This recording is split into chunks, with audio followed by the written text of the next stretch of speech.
मासिक धर्म के दौरान उसे अत्यधिक असहनीय पीड़ाएं झेलनी पड़ती है। किंतु क्या आपने कभी सोचा है कि स्त्रियों को ही मासिक धर्म प्रतिमाह क्यों आता है, तथा एक स्त्री को मासिक धर्म के समय वह कौन से कार्य हैं जो भूल से भी नहीं करने चाहिए, अन्यथा भयंकर पाप लगता है, जिस कारण से उस स्त्री को घोर नरक में सजा भोगनी पड़ती है। तो मित्रों, आज के इस वीडियो में हम आपको बताएंगे कि किस श्राप के कारण स्त्रियों को मासिक धर्म आता है और वह कौन से कार्य हैं जो किसी भी स्त्री को मासिक धर्म के दौरान नहीं करने चाहिए, तथा भगवान शिव शंकर जी ने इसके बारे में क्या बताया है। तो अति विलंब ना करते हुए जानेंगे आज के इस वीडियो में। प्रिय दर्शकों, एक समय की बात है जब माता पार्वती पृथ्वी लोक पर भ्रमण कर रही थी। तभी एक स्त्री मासिक धर्म की पीड़ा से बहुत परेशान थी और जोर जोर से रो रही थी। तभी माता पार्वती की नजर उस स्त्री पर पड़ी और माता पार्वती उससे पूछने लगी कि क्या बात है सखी, तुम इतना परेशान क्यों हो? तब उस स्त्री ने कहा कि हे माते, मुझे मासिक धर्म के कारण अत्यधिक पीड़ाएं हो रही है जो असहनीय है और जिसे मैं आपको कैसे बताऊं। उस स्त्री की यह बात सुनकर माता पार्वती अपने मन में सोचने लगी कि हम स्त्रियों को मासिक धर्म के दौरान इतनी अधिक पीड़ाएं झेलनी पड़ती है। आखिर मासिक धर्म स्त्रियों को ही क्यों आता है और मासिक धर्म में स्त्री को अछूत क्यों माना जाता है? क्या हम स्त्रियां इंसान नहीं हैं? ऐसा भेदभाव केवल हम नारी जाति के साथ ही क्यों हो रहा है? मेरे मन में उठ रही इस शंका का समाधान केवल अब तो भगवान शिव ही कर सकते हैं। फिर आगे माता पार्वती अपने मन ही मन सोचती हैं। इतना सोचकर वह सीधा भगवान शिव के पास जाती हैं। तब भगवान शिव माता पार्वती से कहने लगते हैं, हे देवी, क्या बात है? आइए, आपका स्वागत है। आपका मन मुझे विचलित प्रतीत होता है। तब माता पार्वती ने कहा, हे प्रभु, आज मेरे मन में एक प्रश्न उठ रहा है और मैं चाहती हूँ कि आप मेरे प्रश्न का उत्तर देकर मुझे संतुष्ट करने का प्रयास करें। भगवान शिव ने कहा, हे देवी, आपके मन में जो भी प्रश्न या शंका है आप बस मुझे बताओ। मैं तुम्हारे प्रश्न का उत्तर देकर तुम्हें संतुष्ट करने का प्रयास करूंगा। माता पार्वती ने कहा, प्रभु, मेरा प्रश्न यह है कि स्त्रियों को ही प्रतिमाह मासिक धर्म क्यों आता है तथा उन्हें ही इतनी असहनीय पीड़ाएं क्यों झेलनी पड़ती है? और क्या सच में मासिक धर्म के दौरान स्त्री अछूत हो जाती है तथा मासिक धर्म के दौरान कौन कौन से कार्य हैं जो नहीं करने चाहिए, नहीं तो महापाप लगता है? तब भगवान शिव ने कहा, हे देवी, इसके पीछे प्राचीन काल में स्त्रियों को मिला श्राप है और उसी श्राप के कारण स्त्रियों को मासिक धर्म आता है। तब अति विस्मय के साथ माता पार्वती ने कहा, कौन सा श्राप? प्रभु, मुझे बताओ, मैं उस श्राप के बारे में जानना चाहती हूँ। तब आगे मंद मुस्कान के साथ भगवान शिव ने कहा, इसका उत्तर मैं आपको एक प्राचीन कथा के माध्यम से दूंगा और यदि आपने कथा को पूरा मन लगाकर अंत तक सुना तो तुम्हें तुम्हारे प्रश्न का उत्तर मिल जाएगा। तब आगे अति उत्सुकता के साथ माता पार्वती ने कहा, प्रभु, आप कथा सुनाइए, मैं इस कथा को पूरा मन लगाकर अंत तक सुनूंगी। भगवान शिव ने कहा, प्राचीन काल की बात है जब विद्यानगर में सुधर्मा नाम का एक अनाथ ब्राह्मण रहता था, जिसके माता पिता की एक नदी के प्रवाह में डूबकर मृत्यु हो गई और फिर सुधर्मा ने अकेले रहकर अपने गुरुकुल में दीक्षा ग्रहण की थी। उसे जीवन समस्त वेदों और शास्त्रों का ज्ञान था। वह एक संयमी और परम बुद्धिमान तथा धर्म के मार्ग पर चलने वाला एक श्रेष्ठ ब्राह्मण था। उसके नगर के सभी लोग उसका बहुत सम्मान करते थे। सुधर्मा प्रतिदिन यज्ञ करता था तथा दान धर्म के साथ संध्या उपासना भी करता था। सुधर्मा की पत्नी का नाम सत्यभामा था। उसकी पत्नी भी उसी की तरह अत्यंत चरित्रवान, गुणवान तथा पतिव्रता धर्म का पालन करने वाली स्त्री थी। फिर एक दिन सुधर्मा ने अपने घर पर भगवान सत्यनारायण की पूजा रखी और सभी ब्राह्मणों तथा नगरवासियों को अपने घर पर भोजन के लिए निमंत्रण दिया। उसकी पत्नी ने अपने घर पर प्रीति भोज में भांति भांति प्रकार के भोजन बनाए थे। फिर जब सभी ब्राह्मण आ गए तो पूजा शुरू कर दी गई। सभी ब्राह्मणों ने पूजा की और पूजा समाप्त होने के बाद सुधर्मा ने सभी ब्राह्मणों के पैर धोए और उन्हें बड़े ही प्रेम से अपने घर में बैठकर भोजन कराया। जब सभी ब्राह्मणों ने भोजन कर लिया, तब फिर आगे सुधर्मा ने उन्हें वस्त्र आदि दान करके विदा कर दिया। फिर सभी नगरवासियों को भोजन करवाया। उसके बाद नगरवासियों को भी सुधर्मा ने वस्त्र आदि दान किए। फिर जब सभी ने भोजन कर लिया और सभी को विदाई हो गई, तब सुधर्मा अपने घर के बाहर आया और बाहर आकर उसने देखा कि उसके घर के सामने एक कुत्ता और एक सुवर्ण आपस में कुछ बातें कर रहे थे। सुधर्मा ने उस कुत्ते और सुवर्ण की बातें सुनी तो वह बहुत आश्चर्यचकित हो गया, क्योंकि वह कुत्ता और सुवर्ण और कोई नहीं बल्कि उसके माता पिता ही थे, जो पिछले जन्म में पाप कर्मों के कारण ही इस जन्म में कुत्ता और सुवर्ण बन गए थे।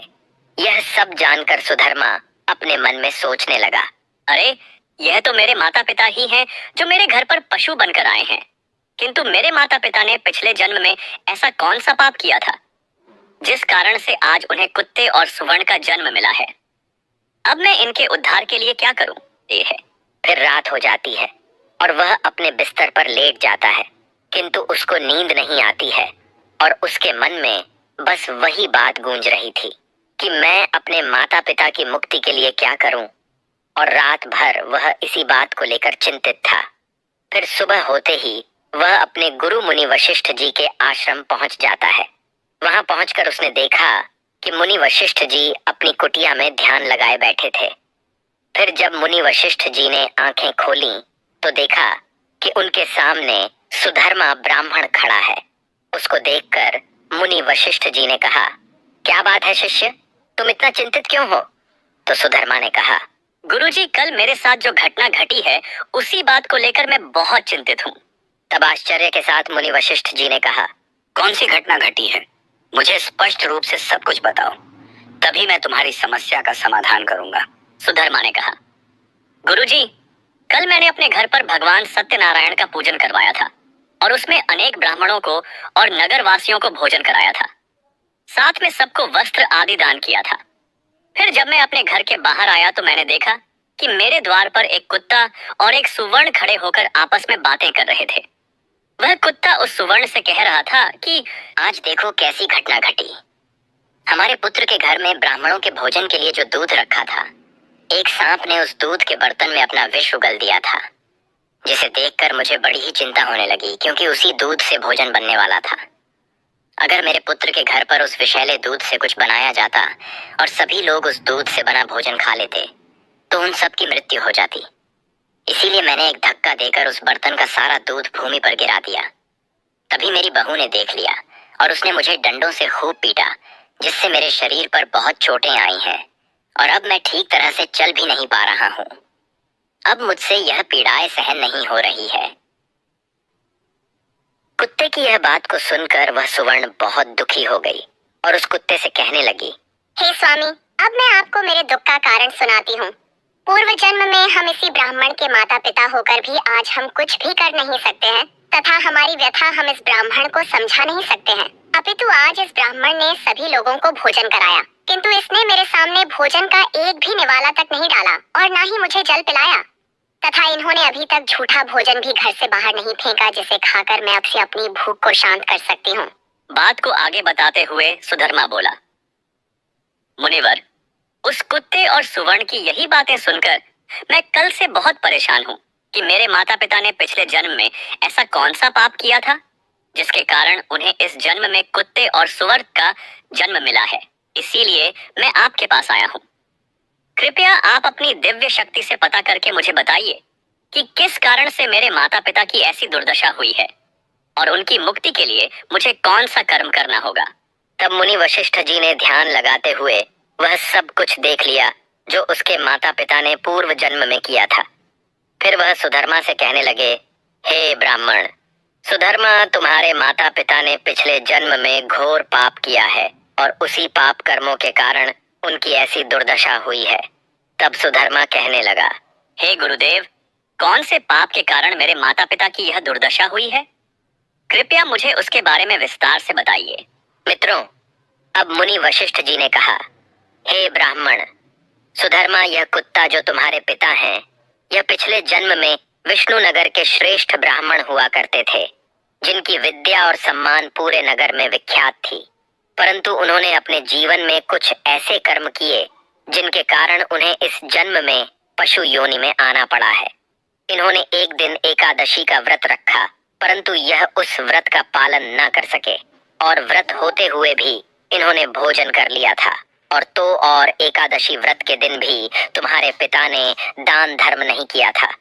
इन्होंने अपने द्वार पर आए हुए भिखारी को बिना भोजन कराए ही अपने द्वार से ही भगा दिया था, जिस कारण से उस भिखारी ने इन्हें श्राप दिया था कि जिस तरह मैं भूखा हूँ उसी तरह एक दिन तुझे भी भूख से तड़पना पड़ेगा। और तुम्हारे पिता ने पिछले जन्म में मासिक धर्म के दौरान ही तुम्हारी माता के साथ संबंध बनाया था, और इन्हीं सब पापों के कारण ही तुम्हारे पिता को इस जन्म में कुत्ते का जन्म मिला है, और अब वह उन पापों की सजा भोग रहे हैं। हे ब्राह्मण सुधर्मा, अब तुम अपनी माता के बारे में सुनो। स्त्री के लिए मासिक धर्म के समय कुछ विशेष नियम और मर्यादाएं स्थापित की गई हैं, जिनका पालन करना आवश्यक होता है। परंतु तुम्हारी माता ने इन मर्यादाओं का उल्लंघन किया, जिसके कारण उन्हें भी महापाप का भागी होना पड़ा। तुम्हारी माता जब रजस्वला अवस्था में थी, तब भी उन्होंने भोजन बनाया। इस अवस्था में शास्त्रों के अनुसार भोजन बनाना वर्जित माना गया है, क्योंकि उस समय स्त्री को विश्राम करना चाहिए और किसी भी पवित्र कार्य से दूर रहना चाहिए। परंतु तुम्हारी माता ने इस नियम का उल्लंघन किया और रजस्वला होते हुए भी रसोई का कार्य किया, जिससे उनकी पवित्रता भंग हुई और भोजन में अशुद्धता आ गई। यह पहला कारण है जिसके कारण उन्हें पाप का दोष लगा। इसके अलावा इस अवस्था में भी उन्होंने भगवान की पूजा की। उन्होंने रजस्वला अवस्था में भी तुलसी को जल चढ़ाया, जो कि धर्म और शास्त्रों की दृष्टि में अनुचित माना जाता है। इसी कारण से उन्हें महापाप लगा था। इसी बीच मासिक धर्म में होते हुए भी तुम्हारे पिता के साथ शारीरिक संबंध भी बनाए थे। ऐसा उन्होंने कई बार किया, जिसके कारण तुम्हारे माता और पिता की अकाल मृत्यु हो गई थी, और उसी पाप के कारण उन्हें इस जन्म में सुवर्ण का जन्म मिला है। क्योंकि मासिक धर्म के दौरान स्त्री 3 से 4 दिनों के लिए अपवित्र हो जाती है, इसीलिए मासिक धर्म के दौरान स्त्री को पूजा पाठ नहीं करना चाहिए, ना ही सत्संग करना चाहिए।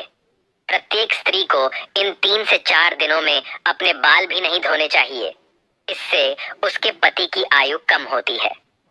मासिक धर्म के दौरान पेड़ पौधों को स्पर्श नहीं करना चाहिए, और सबसे महत्वपूर्ण बात यह है कि मासिक धर्म के दौरान किसी भी स्त्री को अपने पति के साथ संबंध नहीं बनाना चाहिए, क्योंकि ऐसा करने से महापाप लगता है। मासिक धर्म के दौरान स्त्री 3 से 5 दिनों के लिए अपवित्र हो जाती है, और 5वें दिन वह स्नान करके पवित्र हो जाती है। 6वें दिन स्नान करने के पश्चात रजस्वला स्त्री को अपने पति का मुख देखना चाहिए, तथा अन्य किसी भी पुरुष का मुख नहीं देखना चाहिए। यदि पति समीप ना हो तो सूर्य देव के दर्शन करने चाहिए। गुरु वशिष्ठ सुधर्मा से कहते हैं, हे ब्राह्मण श्रेष्ठ, इसी पाप के कारण तुम्हारे पिता को कुत्ते और तुम्हारी माता को सुवर्ण का जन्म मिला है। मुनि वशिष्ठ जी की यह बात सुनकर सुधर्मा ने कहा, हे गुरुदेव, आपने यह तो बता दिया कि मेरे माता पिता को किस पाप के कारण कुत्ते और सुवर्ण का जन्म मिला है, किंतु आपने यह नहीं बताया कि अब मैं अपने माता पिता की मुक्ति के लिए क्या करूं। तो गुरु वशिष्ठ जी ने कहा, हे ब्राह्मण सुधर्मा, तुम किसी भी अमावस्या के दिन अपने माता पिता की मुक्ति के लिए श्राद्ध तथा तर्पण करो और दान धर्म करो, गाय की सेवा करो और गौ माता को भोग लगाओ, तथा अपने माता पिता की मुक्ति के लिए भगवान से प्रार्थना करो। फिर सुधर्मा अपने घर जाता है और अमावस्या रात्रि को श्राद्ध करता है, और इस तरह उसके माता पिता को मुक्ति मिलती है। मित्रों, कथा को आगे बताते हुए भगवान शिव माता पार्वती से कहते हैं, हे देवी, अब तो आपको पता चल गया होगा कि स्त्रियों को मासिक धर्म में कौन से कार्य नहीं करने चाहिए। अब मैं आपको यह भी बताता हूँ कि स्त्रियों को मासिक धर्म क्यों आता है, और मासिक धर्म के दौरान उन्हें इतनी पीड़ाएं क्यों झेलनी पड़ती है। तो सुनो, सतयुग में कालकेय नाम का एक प्रसिद्ध दानव हुआ था। दानव होने के कारण उसका स्वभाव भी दानवी प्रवृत्ति का था और वह हमेशा युद्ध करने के लिए तत्पर रहता था। फिर एक दिन सभी दानव कालकेय दानव के साथ मिलकर स्वर्ग लोक पर अधिपत्य करने के लिए आक्रमण कर देते हैं। उन असुरों के पास भयंकर शक्तिशाली अस्त्र और खंजर थे। यह सब देखकर स्वर्ग लोक के सभी देवता भयभीत हो जाते हैं और वह तुरंत ब्रह्मा जी के पास पहुंच जाते हैं। सभी देवताओं को एक साथ देखकर ब्रह्मा जी ने कहा, क्या बात है, आप सभी इतना घबराए हुए क्यों हो और एक साथ मेरे पास क्यों आए हो? स्वर्ग लोक में सब ठीक तो है ना? तो देवताओं ने कहा, नहीं ब्रह्मदेव, स्वर्ग लोक में कुछ ठीक नहीं है। स्वर्ग लोक पर अधिपत्य करने के लिए असुरों ने आक्रमण कर दिया है। इसीलिए हम सभी आपके पास मदद मांगने के लिए आए हैं, क्योंकि असुरों के पास अस्त्र शस्त्र हैं और हमारे पास अस्त्र शस्त्र भी नहीं है। तो ब्रह्मा जी ने कहा, तुम सभी देवता इसी क्षण महर्षि दधीचि के पास चले जाओ। वे तुम्हें अपनी शरीर की हड्डियों से तुम्हें अस्त्र शस्त्र प्रदान करेंगे और तुम उन्हीं अस्त्रों का प्रयोग करके असुरों का वध कर सकोगे। फिर सभी देवता महर्षि दधीचि के आश्रम पर जाते हैं और वे सभी उनसे प्रार्थना करते हुए कहते हैं, हे दधीचि महर्षि, स्वर्ग लोक पर असुरों ने आक्रमण कर दिया है और हमारे पास उनसे लड़ने के लिए अस्त्र शस्त्र नहीं है। इसीलिए हम आपसे मदद मांगने आए हैं। कृपया करके आप हमें अस्त्र शस्त्र प्रदान करें। देवताओं की यह बात सुनकर महर्षि दधीच उन्हें अस्त्र शस्त्र दे देते हैं। फिर सभी देवता अस्त्र शस्त्र लेकर स्वर्ग लोक जाते हैं और उन असुरों से युद्ध करने लगते हैं। युद्ध में इंद्रदेव भी थे जो असुरों को पराजित कर रहे थे और इस प्रकार से दैत्यों और देवताओं के बीच आकाश मार्ग में भीषण युद्ध चलता है। फिर देवराज इंद्र और असुर कालकेय आमने सामने आ जाते हैं। दोनों के बीच भीषण युद्ध होता है और देवराज इंद्र अपने वज्र का प्रहार करके कालकेय को मार डालते हैं, किंतु उसके शरीर में एक ब्रह्म हत्या वास करती थी, जिससे इंद्रदेव को ब्रह्म हत्या का पाप लगता है। इसीलिए देवराज इंद्र ब्रह्मदेव के पास जाते हैं और उनसे ब्रह्म हत्या से छुटकारा पाने का उपाय पूछते हैं। तो ब्रह्मा जी ने कहा, हे इंद्रदेव, ब्रह्म हत्या के इस महापाप से बचने का एक ही उपाय है कि आप इस ब्रह्म हत्या को 4 भागों में दान कर दो, जिससे तुम इस पाप से पूरी तरह से बच जाओगे। तब इंद्रदेव ने कहा, ठीक है। तो ब्रह्मा जी ने कहा, तुम्हारे ब्रह्म हत्या के पाप का 1/4 भाग अग्नि के भीतर रहेगा, क्योंकि जो भी मनुष्य अग्नि को आहुति नहीं देगा उसे इस पाप को भोगना पड़ेगा। और तुम्हारा दूसरा 1/4 भाग जल के भीतर रहेगा। जो भी जल में थूकेगा अथवा जल में मल मूत्र का त्याग करेगा उसे भी इसका पाप भोगना पड़ेगा। और इसका तीसरा 1/4 भाग पेड़ पौधों और वृक्षों के भीतर रहेगा। जो भी मनुष्य अकाल कारण ही वृक्षों को काटेगा उसे भी ब्रह्म हत्या का पाप लगेगा। फिर कथा को आगे बताते हुए भगवान शिव ने कहा, हे देवी, इस तरह ब्रह्म हत्या के जिस घोर पाप से बचने के लिए इंद्रदेव ने पाप के 3 हिस्से अग्नि, जल और वृक्ष को दे दिए, और जो इसका चौथा हिस्सा था जो स्त्रियों ने ले लिया था। इसी कारण आज स्त्रियों को मासिक धर्म आता है और इतनी पीड़ाएं झेलनी पड़ती है। इसीलिए जो भी पुरुष मासिक धर्म के दौरान स्त्रियों को स्पर्श करता है अथवा उनके साथ संबंध बनाता है उसे ब्रह्म हत्या का पाप लगता है।